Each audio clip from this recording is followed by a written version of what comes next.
Hola, muy buenas noches, bienvenidos a Convisión.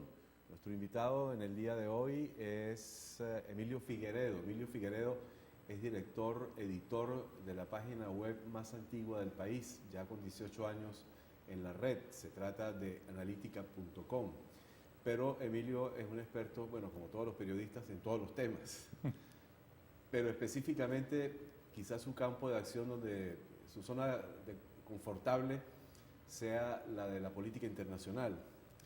Y mucha gente preocupada por la crisis económica y consiguientemente la social que está viviendo el país, no se ha detenido a pensar sobre las consecuencias que, bueno, la crisis de divisas que estamos viviendo pueda generar sobre una política exterior venezolana que durante la vida del presidente Chávez fue muy agresiva y que intentó, en algunos casos con relativo éxito, establecer un frente anti-norteamericano en la región y al mismo tiempo impulsar determinadas y muy específicas políticas que de alguna manera intentaban modificar la geopolítica de la región. Y esa inquietud se la transmito precisamente a Emilio.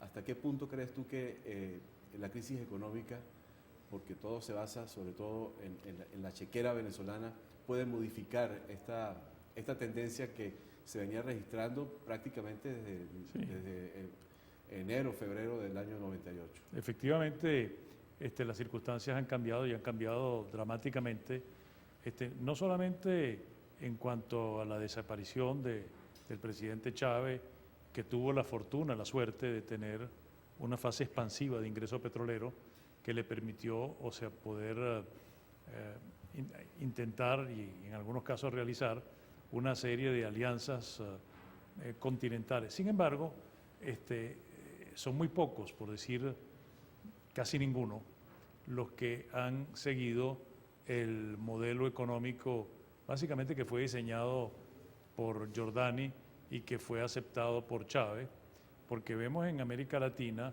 inclusive los aliados, porque son aliados de los países del ALBA, vemos que la política económica que han llevado a cabo en esos países es diametralmente opuesta a la que se ejecuta en Venezuela, que tiene unas reminiscencias de alguna, digamos, nostalgia de lo que fue o lo que intentó ser la economía planificada de la Unión Soviética, porque la de Cuba no creo que es un ejemplo absolutamente para nada, y tampoco la soviética, porque la soviética no fue, sí fue muy hábil en estructura de planificación centralizada, pero muy ineficiente en el sector de consumo, en el sector de apoyar a la población, y sí logró éxito en lo que era la industria militar y la alta industria pesada, que fue lo que destinó a la planificación soviética en ese momento.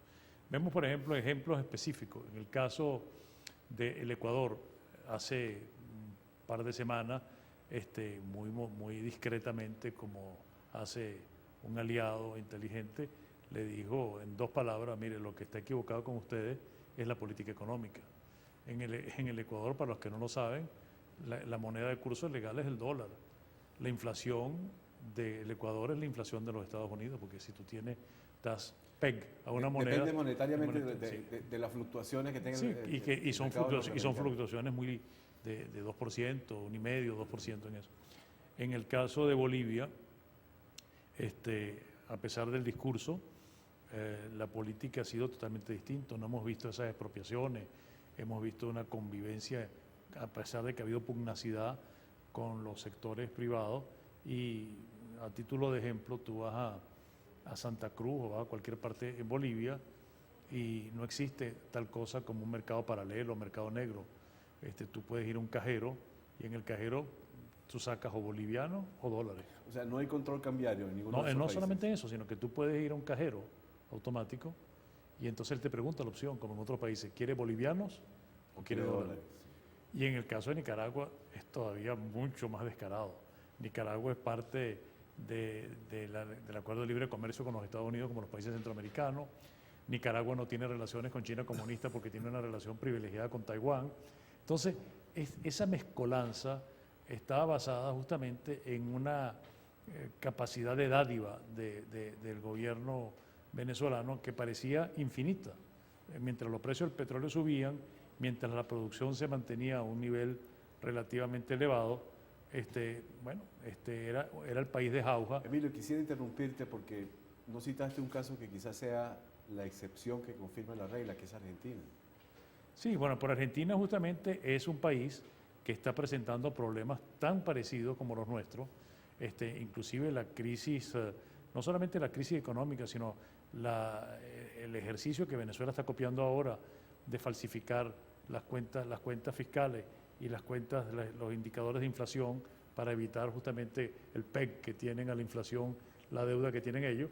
Lo estamos viendo que están siendo demandados en muchos escenarios y los resultados económicos de Kirchner o del kirchnerismo, las dos, están a la vista, que son los de los dos países de la región que tienen el menor progreso económico. Vemos el caso del Perú, es interesantísimo, ¿no? Muchos otros gobiernos que son de corte socialista, por decirlo, socialdemócrata, han sabido establecer un adecuado balance entre las políticas sociales, las políticas de reducción de la pobreza, como fue en el primer gobierno de Lula, pero al mismo tiempo sin desestimular el impacto fundamental del sector privado. En Perú, en este momento, yo hablaba con un director de Citibank que me decía que la preocupación de Perú en este momento era cómo hacían para mantener, estaban preocupadísimos porque el crecimiento había bajado de 7% a 6%, y que toda la preocupación era qué se podía hacer para recuperar la tasa de crecimiento sostenido que tenían esas economías. Yo creo que... Además, sobre actividades productivas. Totalmente, o sea, claro, hay una dependencia que ha favorecido a muchos de esos países, que fue el crecimiento vertiginoso de China, y China demanda materias primas.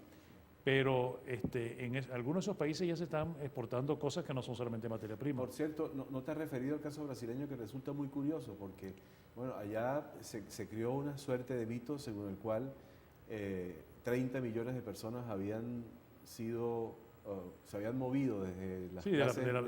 y habían formado parte de la clase media. Exacto. Y justamente esos son los problemas que tiene Dilma en este momento, porque cuando tú elevas el nivel de la población, también elevas el nivel de las aspiraciones en servicio, aspiraciones en una serie de funciones que el gobierno tiene que asegurar, y creo que Brasil ha tenido un enfriamiento considerable que llega hasta el punto de que encuestas recientes en Brasil hay un porcentaje grande que inclusive quisiera que la canariña perdiera el Mundial.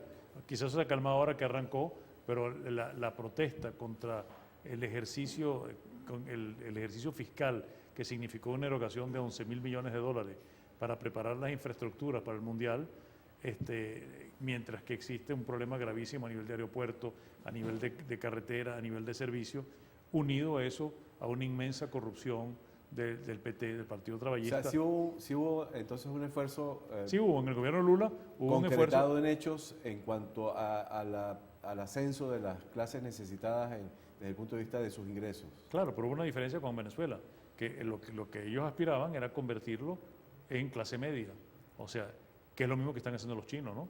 Los chinos, con un porcentaje de chinos mucho más grande, pero China se calcula que han pasado más de 250 millones de personas a la clase media. Lo cual, en proporción con la población, pues no es mucho tampoco. Bueno, ¿no? sí, bueno, si tiene 1.000 millones es un 20-25%, que no es... El problema es que existen grandes desigualdades entre la zona urbana, las clases medias con poder adquisitivo, con aspiraciones y emulaciones de todas las clases medias a nivel mundial, representada por todos los fenómenos de globalización, y al mismo tiempo un atraso todavía muy considerable en la parte rural. Ahora, en todo caso, en Brasil se venció el hambre, porque esa era precisamente... Sí, ese programa se llamaba Cero Fome. Cero Fome, claro. Sí, y fue exitoso, ciertamente. Lo que demuestra que tú puedes tener un gobierno socialdemócrata que entiende que tiene que ir de la mano con el gran empleador, porque el gran empleador no puede ser el Estado. El Estado no puede ser el gran empleador porque esa no es su función.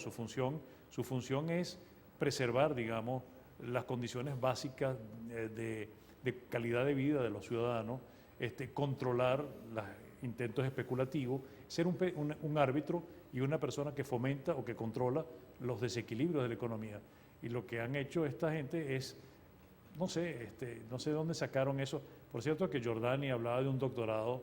Yo conozco a la gente del CEN, él nunca obtuvo el doctorado en economía. En Sussex, no presentó la tesis. Pero el problema no es que haya hecho un doctorado o no. sino que era simplemente una visión, a mi juicio, que está anclada en los años 60, mucho antes de la caída del muro de Berlín, y simplemente creían que había una perfectibilidad en el modelo comunista, porque no era el modelo socialista que se estableció. Ahora, vemos los resultados, Roberto. Cae el muro de Berlín y prácticamente sale a crecer la economía polaca, la economía checa. El costo de absorción de la Alemania del Este fue muy pesado, pero Alemania de nuevo es la primera potencia de Europa. Ahora, eso nos indicaría entonces que en el plano económico la política internacional del gobierno venezolano ha resultado un fracaso en cuanto a la importación de su modelo económico. No, definitivamente en cuanto a eso, lo que sí ha resultado ha sido como una especie de protección al sistema. La política de Dávila, particularmente con el Caribe, con el caso de Guyana, con otros países, le ha asegurado, digamos, lo que llamarían un blocking third en las organizaciones internacionales, y entonces sí ha logrado una solidaridad política con el gobierno, pero no una copia modelo. Se pensó en un momento dado que Ollanta Humala iba a ir por ese camino y demostró que Ollanta Humala lo que ha hecho es seguir la vía de los presidentes anteriores, y Perú es un país en franca expansión. Incluso pareciera ser el más liberal de todos los gobiernos de América del Sur, ¿no? Sí, liberal, pero también con un cierto contenido social, y en el caso de Chile ha sido lo mismo. Yo no creo que la Bachelet se pueda distanciar mucho, porque si se distancia mucho va a tener problemas. El gran empleador en todas partes del mundo es el sector privado. El caso chileno vale la pena estudiarlo aparte. Entonces, Sí. Vamos a ir un momentico a la pausa comercial y ya regresamos con nuestro invitado en la noche de hoy, Emilio Figueredo, quien es director editor del portal analítica.com. Ya venimos.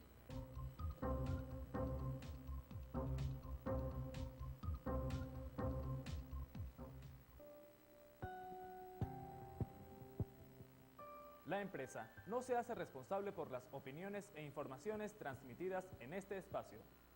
Las declaraciones y conceptos emitidos en las entrevistas y programas son de la exclusiva responsabilidad de sus productores, conductores e invitados.